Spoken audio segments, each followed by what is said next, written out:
Hey guys welcome back to the channel. Just 2 hours బ్యాకే time complexity video upload చేశాను. And it's came out pretty well. మంచి response అయితే వస్తుంది నాకు ఆ వీడియోకి. చాలా మంది చెప్తున్నారు బాగుందని చెప్పి. సో మీరు గనక చెక్‌ఔట్ చేయకపోతే ఒకసారి చెక్‌ఔట్ చేయండి. అండ్ ఈ పర్టిక్యులర్ వీడియోలో మనం స్పేస్ కాంప్లెక్సిటీ గురించి మాట్లాడుకోబోతున్నాం.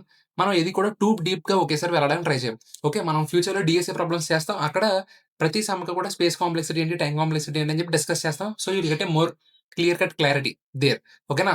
సో అంతా ఒకేసారి నేర్చుకోవడానికి ట్రై చేయకండి, మునిగిపోతారు. ఓకే. సో ఇందులో బేసిక్స్ అవి చెప్తాను, అవి నేర్చుకుందాం. Let's jump into the space complexity notes part. అంటే అదొక పార్టే ఉంటది ఈ వీడియోలో. Let's jump into that. Space complexity అంటే జనరల్‌గా అందరూ ఏమంటారు? It's the amount of space taken by your code అంటారు. ఇప్పుడు స్పేస్ అంటే మెమరీ తీసుకోవడమే కదా! మెమరీ అని చెప్పి ఎంబీస్ లేకపోతే జీబీ ఇలాగా అలా కాదు. ఓకేనా? సో టైమ్ కాంప్లెక్సిటీ అంటే సెకండ్స్, హవర్స్, మినిట్స్ ఎలా అయితే కాదని మనం అనుకున్నామో, స్పేస్ కాంప్లెక్సిటీలో కూడా కి కిలోబైట్స్‌లోనో, మెగాబైట్స్‌లోనో, జీబీస్‌లోనో మన ఫోన్‌లో స్టోరేజ్ ఉంటది కదా! ఎంబీ, జీబీ అని చెప్పి. అలా కాదనమాట స్పేస్ కాంప్లెక్సిటీ కూడా. ఓకేనా? సో, స్పేస్ కాంప్లెక్సిటీ అంటే ఏంటి? ఎగ్జాక్ట్‌గా చూద్దామండి. Space complexity tells us how much extra memory and algorithm uses as the input size grows. ఇది కూడా ఎగ్జాక్ట్‌గా టైమ్ కాంప్లెక్సిటీ ఎలాగో అలాగే. దానికి అక్కడ టైము, ఇక్కడ స్పేస్ అంతే. ఇప్పుడు నీ దగ్గర ఒక అల్గోరిథం ఉంది. ఈ అల్గోరిథం పేరు ఎక్స్ అనుకో. ఓకే. చూడండి. Space complexity tells us how much extra memory and algorithm uses అంటే నీకు వచ్చే ఇన్‌పుట్ పెరుగుతుందిరా. ఓకేనా? నీకు వచ్చే ఇన్‌పుట్ పెరుగుతుంది. అటువంటి సమయంలో నీ అల్గోరిథం మీద ఎంత మెమరీ అనేది పెరిగే ఛాన్స్ ఉంది. ఓకే. ఎంత మెమరీ అనేది పెరుగుతుంది అని చెప్పేదే ఈ స్పేస్ కాంప్లెక్సిటీ అనమాట. ఓకే. క్లియర్‌గా చూడండి. Space complexity tells us how much extra memory and algorithm uses as the input size grows. దీనికో ఇన్‌పుట్ ఇప్పుడు 1 వస్తుంది. అలా అనుకోండి ప్రస్తుతానికి. ఇదేం కాదు, యాక్చువల్‌గా అలా కాదు. నేను ఎగ్జాంపుల్ మీకు అర్థం కావడానికి చెప్తున్నా. ఇప్పుడు ఇన్‌పుట్ ఫర్ ఎగ్జాంపుల్ 1 వస్తుంది. ఎహె! ఇన్‌పుట్ 1 వస్తుంది. సో, దీంట్లో జనరల్‌గా ఇప్పుడు స్పేస్ ఎంత ఉందిరా అంటే ఎక్స్ అమౌంట్ ఆఫ్ స్పేస్ ఉందనుకుందాం.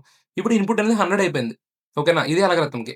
ఇప్పుడు ఈ ఎక్స్ అనేది ఎంత అమౌంట్ ఆఫ్ అనేది పెరిగే ఛాన్స్ ఉంది. ఇన్‌పుట్ సైజ్ పెరిగింది కదా! కాబట్టి ఎంత ఎక్స్‌ట్రా మెమరీ అనేది తీసుకునే ఛాన్స్ ఉంది అని చెప్పేదే ఈ స్పేస్ కాంప్లెక్సిటీ. ఓకే. ఈ స్పేస్ కాంప్లెక్సిటీలో what counts as an extra space? అసలు ఎటువంటి టైప్ ఆఫ్ డేటాను మనం ఎక్స్‌ట్రా స్పేస్ కింద తీసుకుంటాం. ఓకే. వేరియబుల్స్ చెప్తాను. Stay with me. I will explain very clearly. Variables, arrays or collections created inside algorithm. అంటే ఇప్పుడు నా దగ్గర ఒక మెథడ్ ఉంది. ఓకే. వాయిడ్ నా దగ్గర ఒక మెథడ్ ఉంది. ఈ మెథడ్ రిటర్న్ టైప్ వచ్చేసి వాయిడ్ అనుకోండి. ఏదోకటి వాయిడ్ అని చెప్పి ఒక మెథడ్ ఉంది. ఓకేనా? ఇప్పుడు ఈ మెథడ్ లోపల చూడండి. Variables, arrays or collections created inside algo, hash maps, recursion, call stack. So, ఇప్పుడు ఈ పర్టిక్యులర్ మెథడ్ లోపల నేనేమన్నా ఇక్కడ int a is int b is equal to అని చెప్పి ఇలా ఒక వేరియబుల్ క్రియేట్ చేశాను. ఇంట్ బి అని చెప్పి. లేదంటే హాష్ మ్యాప్ అని చెప్పి దీని లోపల ఇంకొక క్రియేట్ చేశాను. లేకపోతే దీని లోపల ఒక అరే లిస్ట్ అనేది క్రియేట్ చేశాను. ఓకే. ఇలాంటివి క్రియేట్ చేశారనుకో, వీటికి మాత్రమే మనం ఎక్స్‌ట్రా స్పేస్ అనేది స్పేస్ కాంప్లెక్సిటీ కింద లెక్కేస్తాం అన్నమాట. ఓకే. ఫర్ ఎగ్జాంపుల్ ఈ మెథడ్‌కి ఈ మెథడ్‌కి దీన్నేమంటాం మనం? పారామీటర్స్ ఇచ్చుకుంటాం గదా! ఈ మెథడ్ లోపలికి రావాల్సిన ఇన్‌పుట్సే కదా! అవి. ఇక్కడ మీరేదైనా ఇచ్చారంటే ఇదేంటి పారామీటర్స్. రైట్? ఇప్పుడు ఇక్కడ వచ్చే ఇన్‌పుట్ డేటా ఉంటది చూసారు? దాన్ని మనం ఎటువంటి ఎక్స్‌ట్రా మెమరీ స్పేస్ కింద లెక్క చెయ్యము. Okay. Only the variables or collections or any recursion thing ఏదైనా సరే, మీరు ఒక మెథడ్ లోపల లేదా ఒక అల్గోరిథం లోపల ఎక్స్‌ట్రాగా ఏమన్నా క్రియేట్ చేసినయి ఉంటాయి చూసారు? దీని లోపల ఇనిషియలైజ్ చేసినయి ఉంటాయి చూసారు? వాటికి మాత్రమే మనం మెమరీ అనేది ఎక్స్‌ట్రా కింద భావిస్తాము. అండ్ దాన్నే మనం స్పేస్ కాంప్లెక్సిటీ అనేది ఇవ్వడానికి ట్రై చేస్తాం అన్నమాట. ఓకే. సో, అంతేగాని ఇక్కడ నుంచి ఇన్‌పుట్ డేటా వస్తుంది చూసారు? Input data. ఈ పర్టిక్యులర్ పార్ట్‌లో ఇన్‌పుట్ డేటా ఏదైతే వస్తుందో, ఆ ఇన్‌పుట్ డేటాని ఏది కూడా మనం స్పేస్ మెమరీ కింద అదే స్పేస్ కాంప్లెక్సిటీ కింద లెక్కేయమనమాట. Okay. So, first of all space complexity అంటే ఏంటి? It will tells us how much extra memory an algorithm uses as the input size grows. Input size పెరిగే కొద్దీ నీ అల్గోరిథం ఎంత ఎక్స్‌ట్రా స్పేస్‌ని యూజ్ చేయడానికి ట్రై చేస్తుంది. అది చెప్పేది స్పేస్ కాంప్లెక్సిటీ. అండ్ వేరియబుల్స్ కానీ, ఒక మెథడ్ లోపల నువ్వు క్రియేట్ చేసి ఎక్స్‌ట్రా వేరియబుల్స్ అది కలెక్షన్స్ కానివ్వండి, ఏవైనా సరే ఎక్స్‌ట్రా క్రియేట్ చేసినవి చూసారు, వాటికి మాత్రమే మనం స్పేస్ లెక్కేస్తాం అనమాట. ఇన్‌పుట్ వాల్యూస్‌కి ఇవ్వం. ఓకే. ఇప్పుడు మోస్ట్ కామన్‌గా వాడే స్పేస్ కాంప్లెక్సిటీ చూద్దాం. ఓకే. మోస్ట్ కామన్‌గా అంటే యాక్చువల్‌గా అయితే ఆర్డర్ ఆఫ్ 1, ఆర్డర్ ఆఫ్ ఎన్. దీని దీని గురించే మాట్లాడదాం. మీరు స్పేస్ కాంప్లెక్సిటీ గురించి మరీ టైమ్ కాంప్లెక్సిటీ అంత డెప్త్‌గా వెళ్ళడానికి ట్రై చేయకండి. ఓకే. జస్ట్ బేసిక్‌గా ఈ రెండే ఎక్కువ వాడేవి. బట్ మిగిలిన 2 కూడా మనం వెరీ రేర్‌గా చూస్తూ ఉంటాం. వీటిని మించి ఇంకా వేరేవైతే వెరీ, వెరీ రేర్. ఓకేనా? ఇప్పుడు చూడండి. These are different space complexities that are existed. Okay. So, ఇప్పుడు ఈ 4 క్లియర్ కట్‌గా ఒక చిన్న, చిన్న ఎగ్జాంపుల్ తీసుకొని ఫాస్ట్‌గా ఎక్స్‌ప్లెయిన్ చేస్తాను. Okay. So, let's jump into that part. So, మన స్పేస్ కాంప్లెక్సిటీలో ఫస్ట్‌ది ఆర్డర్ ఆఫ్ 1 స్పేస్ కాంప్లెక్సిటీ. దీన్ని చూద్దాం రండి. ఇక్కడ ఏం లేదు. ఒక చిన్న ఫంక్షన్ రాసానురా. ఒరేయ్! స్టే విత్ మీ. మీరు పైథాన్ అయినా సరే, సి ప్లస్ ప్లస్ అయినా సరే, సి లాంగ్వేజ్ అయినా సరే, మీరు ఏ లాంగ్వేజ్ నేర్చుకున్నా సరే, ఇక్కడ ఏమీ రాలేదు. మీ ప్రతి ప్రోగ్రామింగ్ లాంగ్వేజ్‌లోను ఒక ఫంక్షన్ ఉంటది కదా! జస్ట్ ఇలాగే సింపుల్‌గా ఒక ఫంక్షన్ క్రియేట్ చేశాను అంతే. చూడండి. ఏమీ లేదు. ఓకే. ఈ వాయిడ్ అంటే ఏంటంటే it's nothing but return type of that function. అది తెలుసు కదా!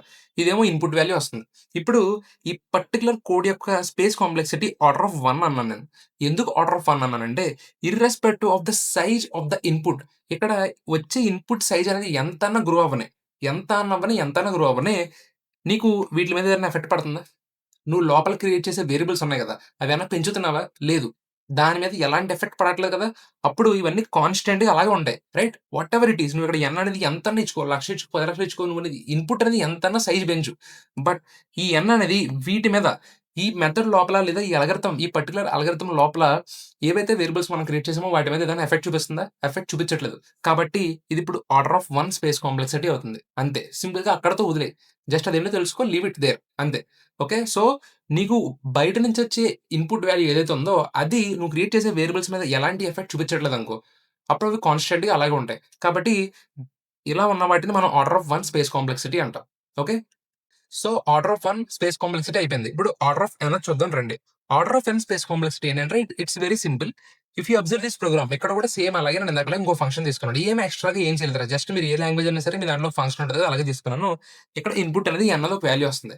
సో, ఇప్పుడు ఈ ఇన్‌పుట్ పెరిగే కొద్దీ గూడా, ఈ ఇన్‌పుట్ పెరిగే కొద్దీ గూడా ఈ పర్టిక్యులర్ అరే మీద ఎఫెక్ట్ పడుతుందా లేదా చెప్పండి? పడతది. ఎందుకంటే ఈ పర్టిక్యులర్ అరే యొక్క సైజ్ అనేది ఎంత? n. రైట్. ఇక్కడ n అని చెప్పి నేను డిఫైన్ చేశా కదా! ఆ పర్టిక్యులర్ అరే యొక్క సైజ్ ఎంతరా అంటే n అని డిఫైన్ చేశాను. ఈ n అనేది దేని మీద డిపెండ్ అయి ఉంటది? ఇన్‌పుట్ వాల్యూ ఏదైతే వస్తుందో అదే కదా! డిపెండ్ అయి ఉంటది. ఇన్‌పుట్ వాల్యూ బయట నుంచి తీసుకుంటున్నాం కదా! ఆ వాల్యూ కదా ఇక్కడికి వస్తది. కాబట్టి బయట వాల్యూ మీద డిపెండ్ అయ్యి ఉంది. It it was completely dependent on n. ఇప్పుడు n అనేది 10 వస్తే ఈ పర్టిక్యులర్ అరే యొక్క సైజ్ ఎంత అవుతుంది? 10 ఉంటది. ఒకవేళ n వాల్యూ అనేది 1000 ఉంటే ఈ పర్టిక్యులర్ అరే యొక్క వాల్యూ ఎంత ఉంటది? 1000 ఉంటది. రైట్. కాబట్టి ఈ పర్టిక్యులర్ కోడ్ యొక్క స్పేస్ కాంప్లెక్సిటీ ఎంతరా అంటే it's nothing but order of n. So, order of n అనేది ఎప్పుడేస్తాం? బయట నుంచి వచ్చే ఇన్‌పుట్ వాల్యూ మీద లోపల నీకు కలెక్షన్స్ కానివ్వు, లేదా ఇలా ఇలా అరేస్ కానివ్వు, లేదా హాష్ మ్యాప్స్ కానివ్వు, బయట నుంచి వచ్చే వాల్యూ మీద డిపెండ్ అయ్యి ఉందనుకో, సో, దీన్ని నువ్వు ఆర్డర్ ఆఫ్ n అని అనొచ్చు. సో, బయట నుంచి వచ్చే ఇన్‌పుట్ వాల్యూ మీద డిపెండ్ అయ్యి ఉంది కాబట్టి, మనం ఇక్కడ ఆర్డర్ ఆఫ్ n అని అన్నాం. ఎందుకంటే దాని మీద డిపెండ్ అయ్యి సైజ్ అనేది గ్రో అవుతుంది కాబట్టి. సో, మన డెఫినిషన్ అదే కదా! It will tells us how much extra space an algorithm uses as the input size grows. Okay. Input size పెరిగే కొద్దీ నీ ఎక్స్‌ట్రా స్పేస్ అనేది ఎంత వాడుతుందని చెప్పి. ఇప్పుడు ఆర్డర్ ఆఫ్ n స్క్వేర్ గురించి చూద్దాం రండి. ఎందుకంటే ఆర్డర్ ఆఫ్ nకి దానికి వెరీ సిమిలారిటీస్ ఉంటాయి అందుకు. అండ్ ఇందాకడ ఇక్కడ పెట్టడం మర్చిపోయాను. ఇక్కడ మనం అరే క్రియేట్ చేసినప్పుడు ఇలా పెట్టాలి. ఓకే. మళ్ళీ ఏ ఈడేంటి అలా చెప్పేత్తున్నాడు అనుకుంటారు కదా! అందుకే చెప్తున్నా. సో, ఇప్పుడు order of n square time complexity చూద్దాం రండి. ఏమి లేదు. సింపుల్‌గా ఆర్డర్ ఆఫ్ n ఎలా ఉందో అలాగే ఉంటది. కాకపోతే ఇక్కడ ఏం చేసాం, బయట నుంచి వచ్చే ఇన్‌పుట్ వాల్యూ ఏదైతే ఉందో, డైరెక్ట్‌గా దాన్ని బేస్ చేసుకొని నువ్వు సైజ్ అనేది గ్రో చేస్తున్నావు. But if you observe here ఇదేంటి? ఇక్కడ నేనేం చేయలేదు. ఒక 2 డీ మ్యాట్రిక్స్ ఒక 2 డీ అరే క్రియేట్ చేస్తాననమాట. లేదా ఒక మ్యాట్రిక్స్ క్రియేట్ చేస్తున్నాను. ఓకే. మీరు ఏ లాంగ్వేజ్ వాడినా మ్యాట్రిక్స్ చూసి ఉంటారు కదా! నథింగ్ బట్ మ్యాట్రిక్స్ అంటే ఏం లేదబ్బా! రోస్, కాలమ్స్ ఉండే డేటా క్రియేట్ చేస్తారు కదా! 2 డీ అరే 2 డీ అరే క్రియేట్ చేస్తాం కదా! ఇది ఆ 2 డీ అరే.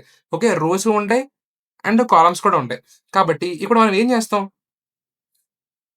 2 టైమ్స్ ఇస్తాం ఎన్. అంటే ఈ ఫస్ట్‌ది ఎప్పుడు కూడా రోస్‌ని రిప్రజెంట్ చేస్తది. సెకండ్ ఎప్పుడు కూడా కాలమ్స్‌ని రిప్రజెంట్ చేస్తుంది.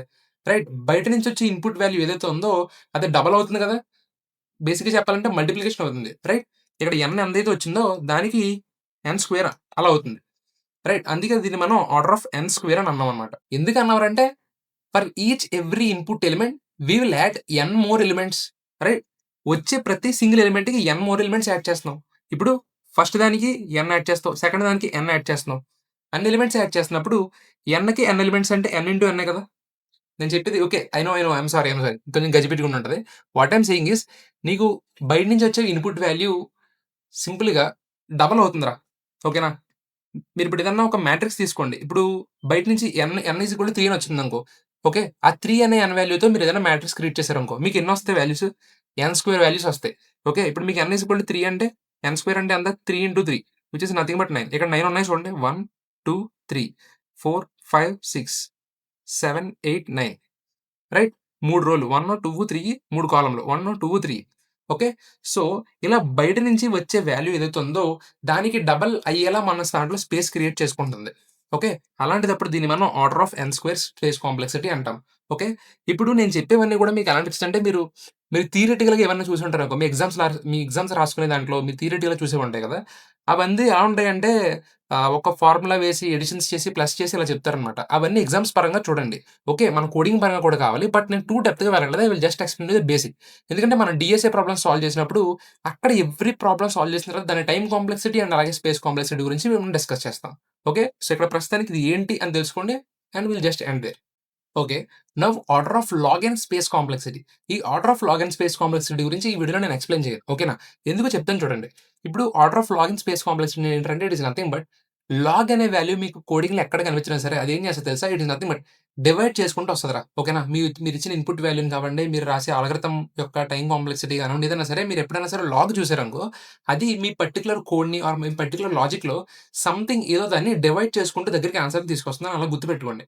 ఓకేనా? దీనికి సంబంధించి ఇప్పుడు నేను మీకు ఎగ్జాంపుల్ తీసుకొని చెప్పాలంటే, you need to have knowledge of recursion. Okay. ఇప్పుడు నాకు తెలిసి మాక్సిమం ఆఫ్ ద స్టూడెంట్స్‌కి రికర్షన్ అర్థం కాదు. ఇప్పుడు అంటే అర్థం కాదంటే ఈ పర్టిక్యులర్ వీడియోలో ఎక్స్‌ప్లెయిన్ చేయాలంటే టైం పడుద్ది. 20, 30 మినిట్స్ అదే టైం పడుద్ది. కాబట్టి నేను ఎగ్జాంపుల్ తీసుకోవట్లేదు. ప్రస్తుతానికి మీరు ఏం గుర్తుపెట్టుకుంటారంటే ఆర్డర్ ఆఫ్ లాగిన్ అంటే ఏంటంటే ఇట్ ఇస్ నథింగ్ బట్ వచ్చే ఇన్‌పుట్ వాల్యూ ఏదైతే ఉందో దాన్ని హాఫ్ కింద డివైడ్ చేసుకుంటూ వచ్చేస్తదనమాట. ఓకే. ఇప్పుడు మన ఎగ్జాంపుల్ ఇక్కడ ఇంట్ n అని ఇచ్చారు గదా! ఇక్కడ n అని కంప్లీట్‌గా తీసుకుంటుంది స్పేస్ కింద. బట్ లాగ్ n అనేది ఒక లాజిక్‌లో స్పేస్ కాంప్లెక్సిటీ అని చెప్పాలంటే ఏమవుద్దంటే n అని డివైడ్ చేసుకుంటూ వస్తదనుకోండి. n అని హాఫ్ కింద డివైడ్ చేసుకుంటూ వస్తది. Wait stay with me. I will explain. ఇప్పుడు లాగ్ బేస్ 2 ఆఫ్ 16 అసల ఈ లాగ్ వాల్యూ అంటే ఏంటి? మీరు ఇప్పుడు ఒక వేరియబుల్ ఇచ్చారు నేను 16 అని చెప్పి. దీని లాగ్ వాల్యూ కనుక్కోమంటే ఎలా కనుక్కుంటారు? ఆ లాగ్స్ అంటే ఏంటంటే లాగరిథమ్స్ అంటే ఏంటంటే how many times you can divide a number until it becomes 1. Okay. ఈ 16 అనే నంబర్‌ని 1 కింద కన్వర్ట్ చేయడానికి ఎన్ని సార్లు నేను డివైడ్ చేస్తానో ఆ కౌంట్ ఉంటది చూసారా ఎన్ని సార్లు డివైడ్ చేసామో అదే నీ లాగ్ వాల్యూ అవుద్దనమాట. లాగ్ 16 యొక్క వాల్యూ 4 ఎందుకురా అంటే it's nothing but 16 divided by 2 ఇక్కడ 2తోని ఎందుకు డివైడ్ చేసామంటే మనం లాగ్ బేస్ 2 తీసుకున్నాం. మన కంప్యూటర్ సైట్‌లో కూడా అన్ని లాగ్ బేస్ 2 ఉంటాయి. Okay. 16 divided by 2 8. 8 divided by 2 4. 4 divided by 2 2. 2 divided by 2 1. Okay. ఈ 16 అనేది 1 కింద కన్వర్ట్ అవ్వడానికి ఎన్ని స్టెప్స్ పట్టింది? 1, 2, 3, 4 టోటల్ 4 స్టెప్స్ పట్టింది. రైట్. కాబట్టి లాగ్ బేస్ 2 యొక్క వాల్యూ ఎంతరా అంటే 4. సో, నీకిక్కడ ఏమర్థమైంది లాగ్ అంటే అర్థమైంది ఇట్ ఈస్ నథింగ్ బట్ నీ దగ్గర ఉన్న వాల్యూని హాఫ్ చేసుకుంటేనే నీకు ఆన్సర్‌ని తెప్పిస్తుంది. ఓకేనా? So, order of log in space complexity అంటే అలా హాఫ్ చేసుకొని వస్తుందని నువ్వు ప్రస్తుతానికి గుర్తుపెట్టుకో. మనం రికర్షన్ టాపిక్ డిస్కస్ చేసినప్పుడు అక్కడ స్పేస్ కాంప్లెక్సిటీ గురించి మాట్లాడినప్పుడు నేను చెప్తా. Okay. So, these are some of the basic space complexities. So, order of 1 order of n most of the time ఇవే మనం చూస్తూ ఉంటాం ఎక్కువ. అండ్ ఎక్కువ డెప్త్‌గా ఆలోచించడానికి ట్రై చేయకండి. వెన్ యూ సాల్వ్ ప్రాబ్లమ్స్ అక్కడ ఎవ్రి ప్రాబ్లమ్‌కి మనం టైమ్ కాంప్లెక్సిటీ ఏంటి, స్పేస్ కాంప్లెక్సిటీ ఏంటి అని చెప్పి అన్నీ డిస్కస్ చేస్తాం. ఓకేనా? సో, మనకి వచ్చే ఇన్‌పుట్ వాల్యూ ఏదైతే ఉందో అది గనక పెరిగితే గనక మన దాంట్లో ఎక్స్‌ట్రా స్పేస్ అనేది ఎదరైనా యాడ్ అవుతుందా లేదా అని చెప్పేదే ఈ స్పేస్ కాంప్లెక్సిటీ. ఓకే. అంతే. అక్కడి వరకు చూడండి. అండ్ ఉన్నవి ఏంటంటే order of 1, order of login, order of n square. ఇంకా చాలా ఉంటాయి. బట్ దీస్ ఆర్ ద ఇవే మెయిన్. ఓకేనా? అండ్ దీంట్లో మళ్ళీ మెయిన్ ఏంటంటే order of 1, order of n ఇవే మనం వాడతాం. ఓకే. సో, వీడియో గనుక నచ్చితే గనక మన దాంట్లో డీఎస్ఏ కాంటెంట్ అనేది ఉంటుంది. రాబోతుంది. ఒకసారి ఛానెల్ చెక్ చేయండి. Please like, share, subscribe Raju bust.